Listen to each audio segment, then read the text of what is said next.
खेतवा में पावर दिखावे पवनवा, गढ़ा में कूदल खेसरिया।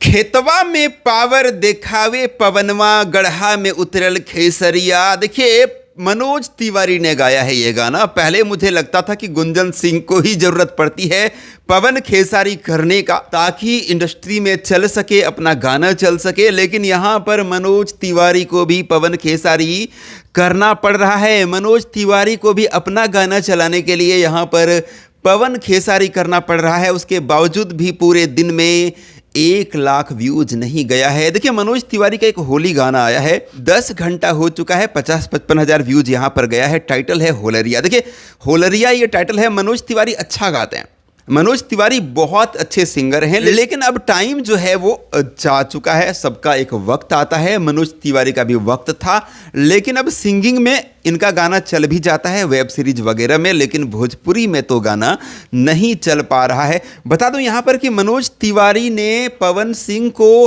अच्छा बताया है, पावरफुल बताया है। खेसारी लाल यादव गढ़ा में चले गए, इस तरह से अपमान किया है। एक्चुअली में ये पॉलिटिकल होली गाना है, और पॉलिटिक्स में राहुल गांधी को भी टारगेट किया गया है, तो केजरीवाल को भी टारगेट किया गया है, तो तेज प्रताप यादव, तेजस्वी यादव, लालू यादव से लेकर अखिलेश यादव सब को टारगेट किया गया है। रेखा गुप्ता की तारीफ हुई है, पवन सिंह की तारीफ हुई है, निरहुआ की तारीफ हुई है, रवि किशन की तारीफ हुई है, लेकिन खेसारी लाल यादव का अपमान जो है वो करने की कोशिश मनोज तिवारी के साथ की गई है। लेकिन कहते हैं ना कि होली है, बुरा ना मानो होली है, तो वही कहकर मनोज तिवारी यहाँ से निकल जाएंगे और एक फन के तौर पे जो है इस गाना को देखा जाएगा। देखिए, चुनाव लड़े खेसारी लाल यादव, अब ये भी कह चुके हैं कि मैं किसी भी पार्टी में अब नहीं हूँ, यानी कि आरजेडी भी मैं छोड़ चुका हूँ और मैं अब चुनाव वगैरह नहीं लड़ना चाहता। तो जब पॉलिटिक्स से वो हट चुके हैं, अपने आप को पॉलिटिक्स से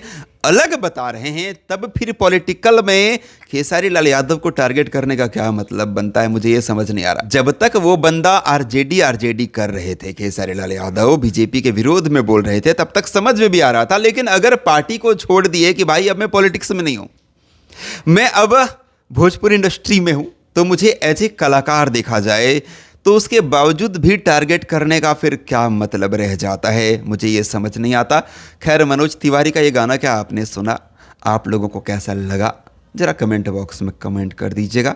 और ये मनोज तिवारी ने अपने चैनल पर रिलीज़ किया था। मुझे समझ नहीं आ रहा कि मैं ये गाना मुझे अच्छा नहीं लगा या फिर मैं इस गाना का प्रमोशन कर रहा हूँ, मुझे समझ नहीं आ रहा, क्योंकि यहाँ पर मैं सब कुछ बता रहा हूँ। चैनल का नाम है मृदुल म्यूजिक, तो उस पर यह गाना रिलीज़ किया गया है। और देखिए, ना चाहते हुए भी लोग इस गाना का प्रमोशन कर देंगे, इसीलिए यहाँ पर खेसारी लाल यादव और पवन सिंह का नाम भी लिया गया है। और फिलहाल ना चाहते हुए भी मैं भी प्रमोशन तो कर ही रहा हूँ ना भाई, फ़ायदा मिल चुका है तिवारी जी को, ऐसे बहुत लोग कर रहे होंगे। Thank you.